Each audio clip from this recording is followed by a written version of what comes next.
Hi, where are you watching from? Drop your city and country in the comments. The acoustic ecosystem inside the primary nutrient distribution spine of Agro-Sector 04 was a high-frequency electronic hiss. Situated at the dead center of a vast, 12-story automated vertical farming hangar, the glass-reinforced corridor felt like a sterile, neon-lit hive suspended above thousands of acres of synthetic root matrices. The air was hyperoxygenated, crisp, and heavily saturated with the sharp, clean scent of crushed organic mint leaves, ozone from the UV sterilization lamps, and the metallic tang of liquid potassium concentrates. Every 40 seconds, the massive automated overhead irrigation gantry completed a misting run, sending a wave of dense artificial fog rolling across the vertical trays, a constant movement driven by computerized climate schedules. Elias Vance stood on the cleanroom grade floor plates, his hand in a heavy, textured rubberwork glove resting against the unpainted titanium manifold of Hydropump 3. At 89 years old, Elias was an unyielding, analog relic within the cloud-managed agricultural matrix of terrene biologistics. He wore his distinctive canvas field jacket, its stiff fabric so stained with green plant chlorophyll, dried mineral salts, and old nutrient concentrates that it looked like a piece of weathered field gear. Behind him, the sleek telemetry pod of the AgCloud OS network pulsed with a continuous violet light, streaming optimized crop growth analytics directly to the regional commodity board. Elias ignored the interface.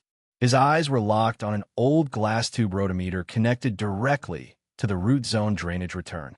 The tiny stainless steel float inside was dancing erratically near the bottom of the tube, a micro-fluctuation that the cloud's adaptive software completely filtered out as routine fluid eddying. To the corporate agronomy planners tracking operations from their city dashboards, Sector 04 was a perfect triumph of digital cultivation. To hit the massive pre-harvest retail distribution bonuses before the winter supply squeeze, Lucas Vance, the 26-year-old director of autonomous cultivation, whose rapid promotion rested on automated yield optimization algorithms, had pushed a remote firmware patch to the root zone fluid loops. With a single terminal command, Lucas had increased the nitrogen-rich osmotic pressure by 60%, completely bypassing the mandatory chemical saturation drop-downs required to prevent root tissue burning during intense light cycles. On Lucas's master terminal, the entire agricultural zone glowed in a clean, triumphant indigo, marking a historic leap in daily vegetative mass accumulation. Elias, however, did not need a digital screen to see the looming biomechanical collapse. He could tell by the greasy, dark green reflection forming inside the transparent low-pressure return tubes, the unmistakable sign of cellular plasmolysis forcing plant sap backward into the irrigation lines. The accelerated nutrient schedule was driving the root zone pumps far past their physical filtration capacity, creating a microscopic layer of organic sludge that was choking the porous ceramic membrane filters. The cloud's optical scanners, calibrated only to measure overall canopy color, remained completely blind to the root zone membrane failure, reporting flawless photosynthetic efficiency, while the primary osmotic balance of the entire 12-story growth grid was actively disintegrating under tens of thousands of gallons of trapped, stale chemical fluid. The double-sealed airlock door at the eastern end of the gallery hissed open, admitting Lucas Vance into the humid cultivation hub. He was dressed in immaculate, custom-tailored white corporate biohazard gear, his pristine magnetic seal boots and lightweight composite hairnet looking entirely out of place against the salt-scaled pipes and heavily soiled tool racks of the lower manifold deck. He held a thin, flexible holographic slate that cast an aggressive blue glow over his sharp, impatient features. "Elias," Lucas shouted, his voice tight with executive authority as he stepped onto the catwalk over the open drainage culvert. "The Central Logistics Terminal has flagged Sector 04 as a critical supply chain stall. Your manual override on the main chemical injection block has completely frozen the automated feeding cycles for 3 million high-value crops. The harvest transport drones are already landing on the roof docks, but your physical lock is forcing the system to hold them in pre-flight mode. Clear the digital distribution manifest right now. Elias didn't take his hand off the manual titanium valve handle. He used a short brass wire brush to clean a crust of white calcium nitrate buildup from the mechanical flow meters casing, pointing up toward the soaring, vertical rows of illuminated cultivation trays. The crop roots along the Tier 3 support frames have reached their osmotic limit. Lucas, your accelerated feeding profile is forcing hyper-concentrated chemicals into the delicate root zones far too fast. The ceramic filters have turned into a solid, unporous block of organic lime, and the internal loop pressure is spiking. You don't have an optimized biosystem. You have a failing hydraulic loop.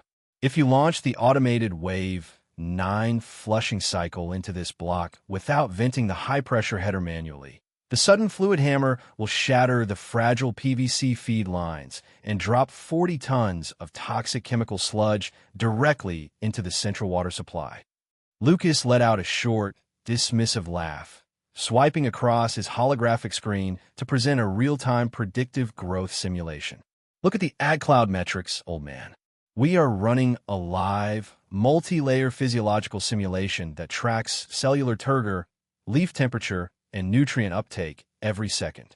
The structural safety index is holding perfectly at a stable 1.8 margin.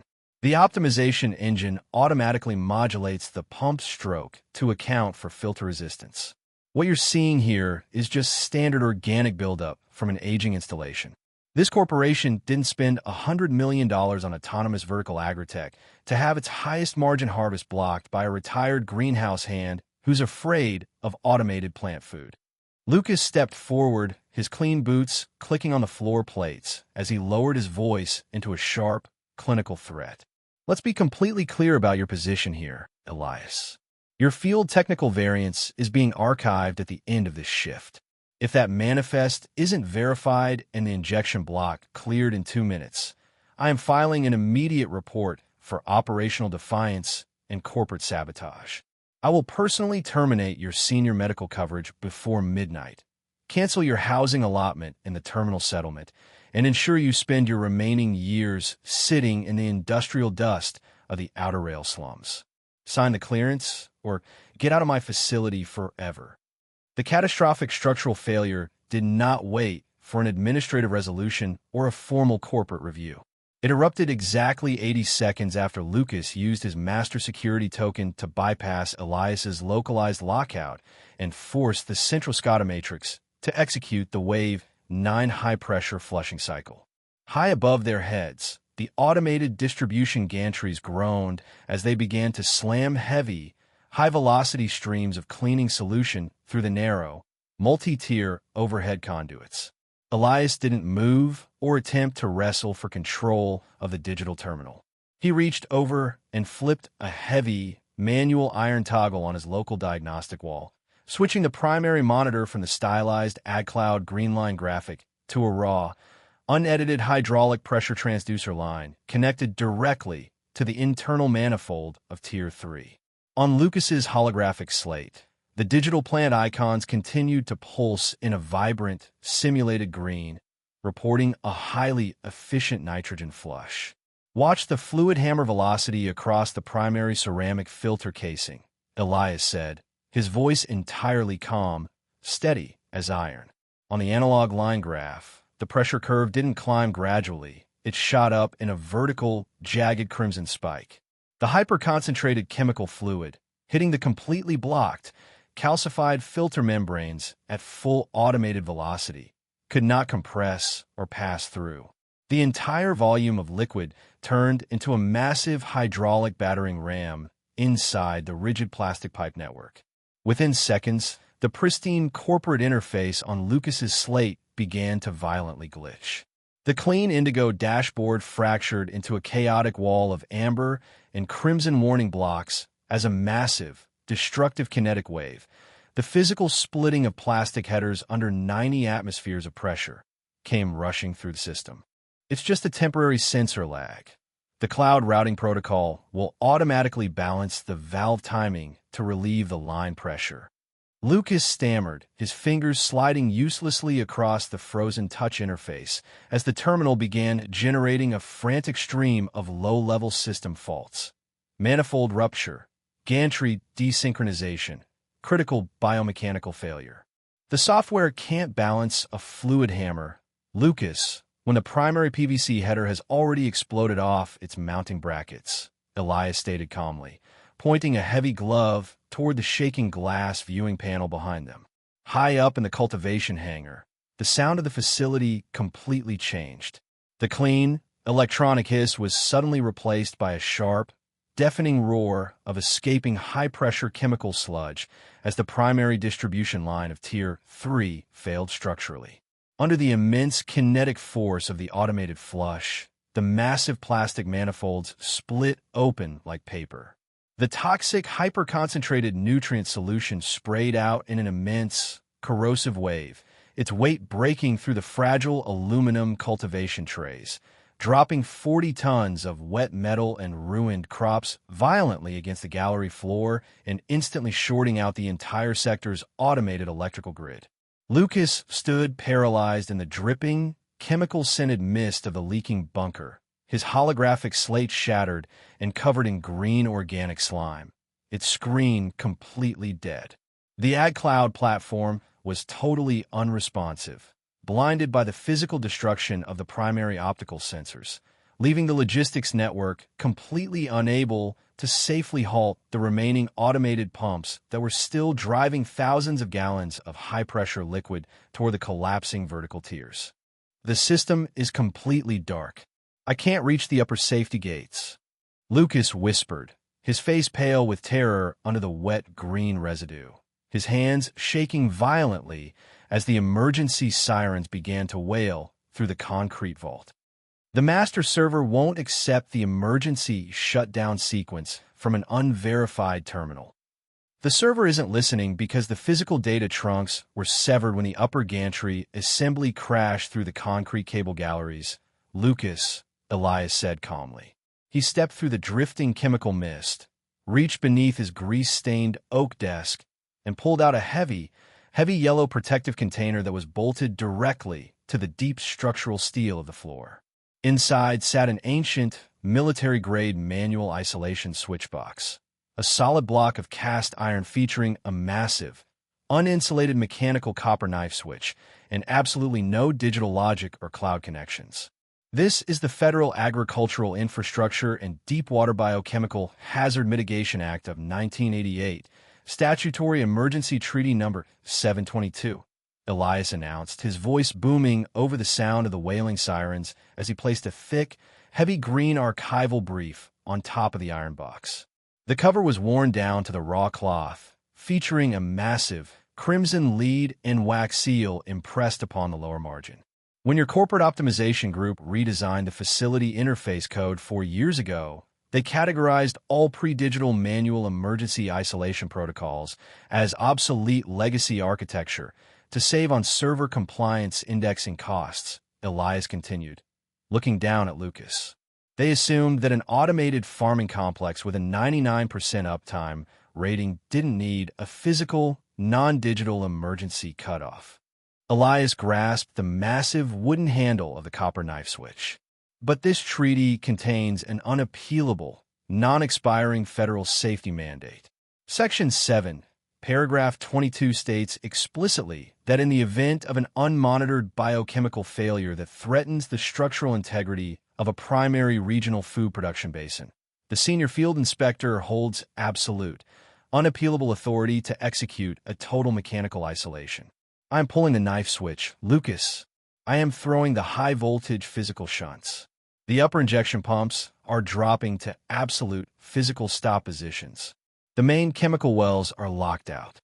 And under federal law, because this catastrophic failure was caused by the deliberate bypassing of physical fluid dynamic restrictions, all operating and cultivation licenses for terrene biologistics within this entire basin are immediately frozen pending a full forensic excavation by government engineers. He slammed the massive wooden handle down into the grounding blocks. A bright, blinding flash of green electrical arc lit up the concrete gallery as the main power feed to the entire facility's automated grid was physically shorted out and disconnected. The roaring mechanical scream of the escaping liquid died down into a low, deep splash, leaving only the sound of chemical water dripping slowly from the shattered ceiling into the darkness below.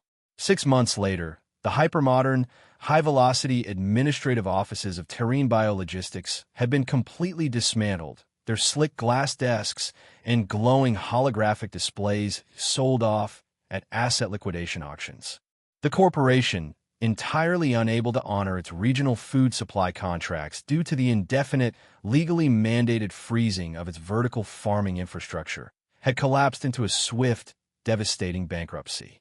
The comprehensive federal safety investigation triggered by Elias's physical treaty had exposed a widespread corporate policy of intentionally deleting filter resistance and osmotic pressure warnings from the cloud logs to meet quarterly margins, resulting in severe criminal indictments for the executive board and the permanent revocation of the company's regional operating certificates.